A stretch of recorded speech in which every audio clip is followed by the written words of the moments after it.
Selamat pagi anak-anak. Pagi, Ibu. Apa kabar hari ini? Baik, Ibu.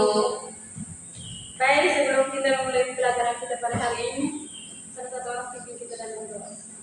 Marilah kita berdoa dalam nama Bapa dan Putra dan Roh Kudus. Amin.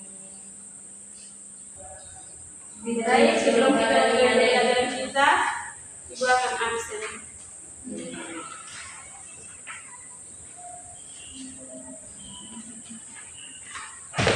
Udila, Ada, Ibu.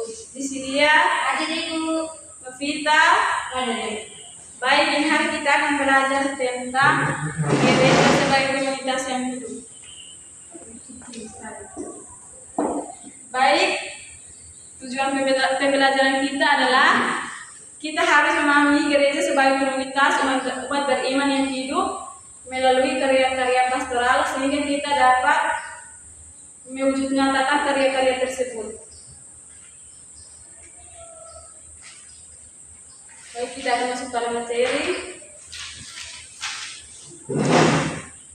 Jadi, gereja sebagai komunitas yang hidup adalah gereja bukan hanya sebagai tempat ibadah, tetapi kumpulan orang-orang beriman yang percaya kepada Yesus Kristus dan mereka hidup saling mengasihi, membantu satu sama lain. Jadi, mengapa gereja itu disebut sebagai komunitas yang hidup? Karena di dalamnya terdapat orang-orang yang hidup saling mengasihi, membantu satu sama lain untuk mewujudkan ajaran Yesus dalam kehidupan sehari-hari kita.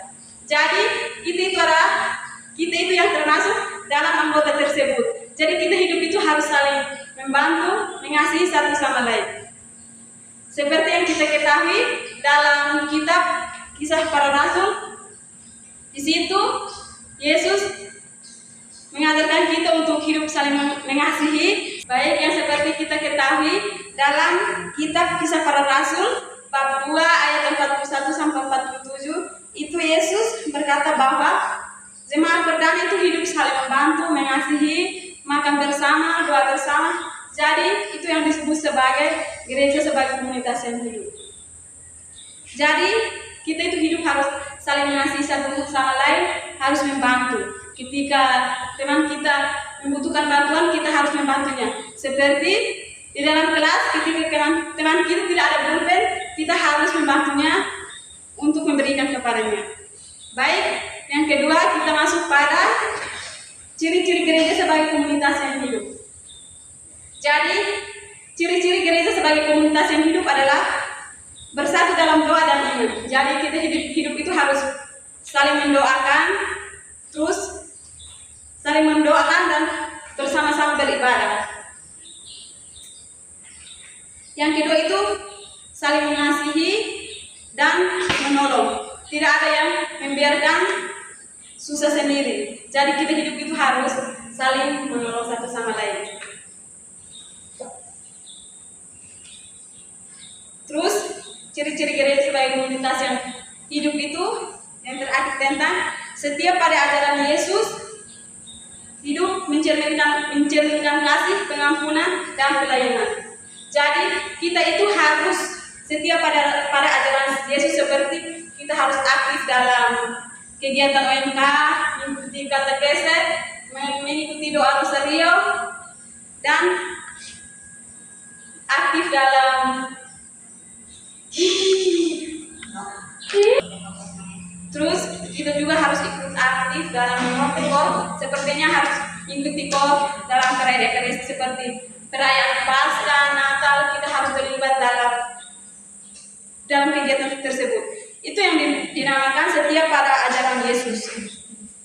Terus bagian ketiga itu tadi dijelaskan di hari kita 4 bagian. Yang pertama pengertian, ciri-ciri, peran, dan contoh nyatanya. Terus yang ketiga itu kita akan belajar tentang peran anggota gereja dalam komunitas yang hidup. Jadi kita sebagai anak muda atau pelajar, kita juga termasuk dalam gereja sebagai komunitas yang hidup. Jadi kita adalah bagian dari gereja yang hidup. Terus yang kedua, kita dipanggil untuk aktif, peduli, menjadi berkat bagi orang lain. Jadi kita itu harus aktif dalam gereja. Contohnya seperti kita aktif dalam kegiatan MK atau kita masuk dalam apa?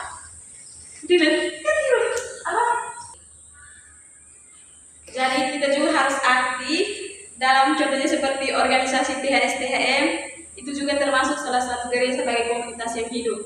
Terus kita menjadi misdinar seperti pada hari Minggu, itu juga salah satu bagian dari gereja sebagai komunitas yang hidup. Terus kita setiap orang punya peran, ada yang memimpin, ada yang membantu, dan ada yang mendoakan dan lain-lain sebagainya. Jadi kita termasuk yang membantu, kita itu membantu dalam gereja.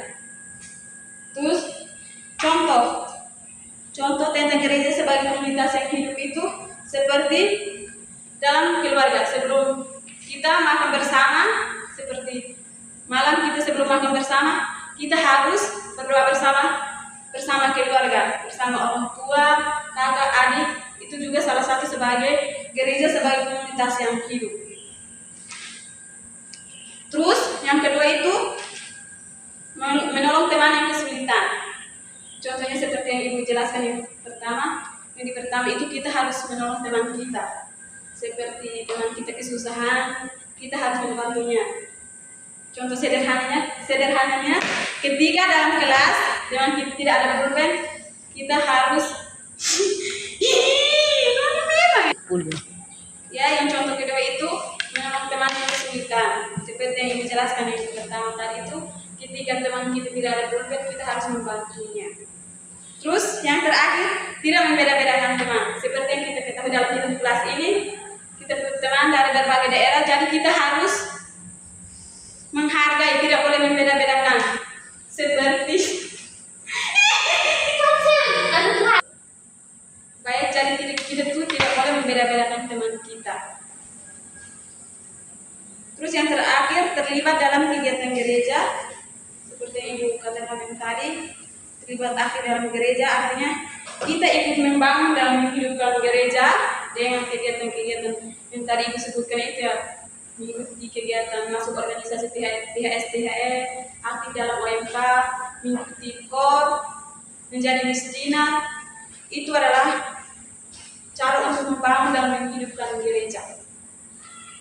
Terus Ibu akan memberikan tugas kepada anak-anak. Baik, tulis. Baik, Ibu. Pertanyaan pertama,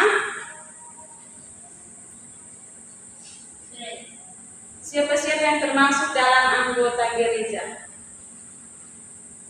Yang kedua, berikan contoh konkret tentang gereja sebagai komunitas yang hidup. Baik, jadi Ibu akan menyimpulkan materi yang Ibu tadi jelaskan. Jadi kesimpulan adalah gereja adalah komunitas yang hidup, artinya gereja tumbuh karena kasih dan gereja tumbuh karena kasih karena para anggotanya yang hidup saling membantu dan saling mengasihi. Baik, sekian. Sebelum kita pulang, saya minta salah satu orang memimpin kita dalam doa. Saya, Ibu. Oke, Odila. Dalam nama Bapa. Baik, terima kasih Odila. Sekian dan terima kasih. Terima kasih, Ibu. Koyako cokot